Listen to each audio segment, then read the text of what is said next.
He ran to her side, offering his tiny hands to help. Oh, her shoulders trembling. Sunny couldn't stand by and do nothing.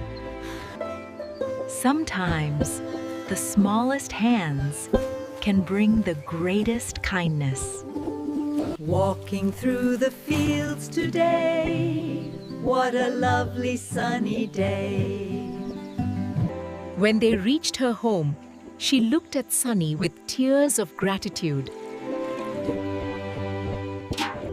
She had little to give, yet shared what she could to Tlee, a simple banana filled with love.